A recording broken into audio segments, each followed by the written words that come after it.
YouTube. I got a couple of knives that I'd like to introduce to you. And the first one is called a SOG, S-O-G, which stands for Special Scientific Operations Group. It's not Special Operations Group, which some people tend to think it is. The first thing is let me go to the case, the housing of the blade itself. It's very grippy, and I think it's made out of a material called G10 or sometimes Zytel. I'm not sure if that's one and the same or not, but anyhow, it's lightweight. It's about 3.1 ounces exactly. So it's pretty lightweight, and it fits my hand perfectly.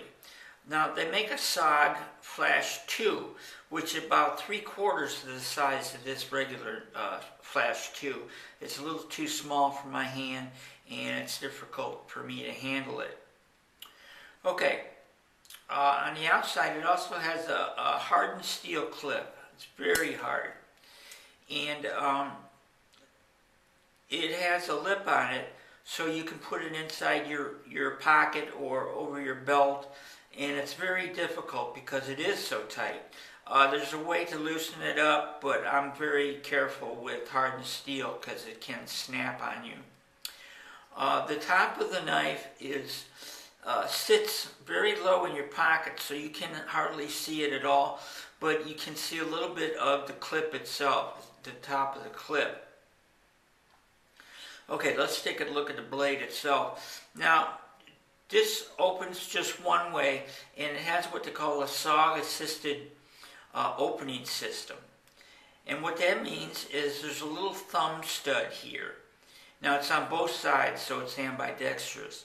What you do is you take the tip of your thumb and put it on it, and you push with your thumb not only outwards, but upwards in one fluid motion.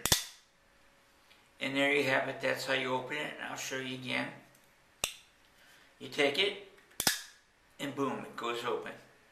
Now, the way to close it, it has an actuating system on the side, and it has a little thumb screw, and it has a little crescent recess in it. And when it's open, it stays to the top. And to close the knife, you have to take the thumb stud and slide it back all the way, and take the blade and push it back into the housing. Another thing I like is that it does not have any lining in it. There's no liners, which could weigh it down. It really doesn't need it because of the material. The Zytel or the G10 is stiff enough that it doesn't really need it. So there you have it, and it also has an external lock in case you don't want to open it inadvertently.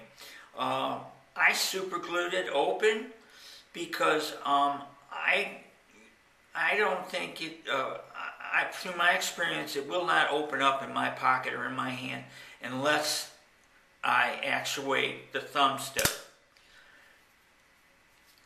So there you have it. That's the SOG Flash 2.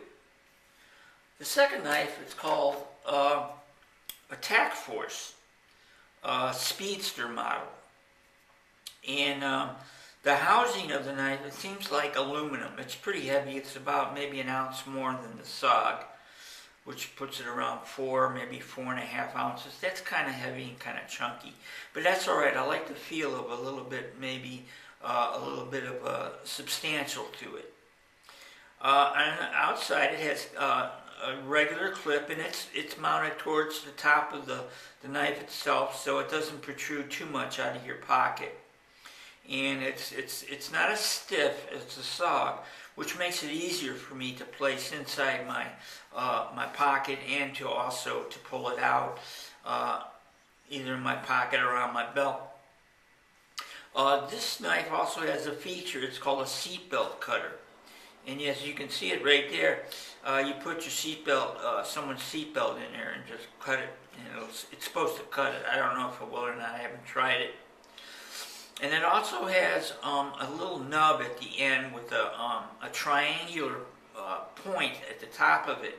And it's supposed to be what they call a glass breaker that you would use like if someone was stuck in a car and can't get out, that you would take this and you would snap it against the glass and it would shatter it, and then you could get inside the vehicle itself. Now the blade, the knife's length is 4.5 inches. Now when you open it up, it's 8 inches long with a 3.5 inch blade. It has a Tanto style blade, which means it comes to a point and it drops down at an angle, and then about an inch down, then it parallels off and it becomes straight. And it also has a serrated half serrated edge, which you can use to cut rope or maybe even a wire tie or something like that. Now to close this knife, it has what they call a liner lock. It's got liners in it. And on one side, the liner, when you open the knife, it moves a little bit to the center, so it won't fold back up on you. And to unlock it, it's got some serration there, and you take the edge of your thumb and you push the liner to the side and pull the knife back, and then go ahead and close it. I'll show you that one more time. You take the liner lock, the serrated edges, and you push it to the side, and then you can close it. And that's the Tac Force Speedster model. And here's the SOG. I like them both. I prefer this one better because of the closing method with the side lock in comparison to the liner lock that the Tac Force has. So that's it for these two knives, and thanks for watching. Thank you. Thank you.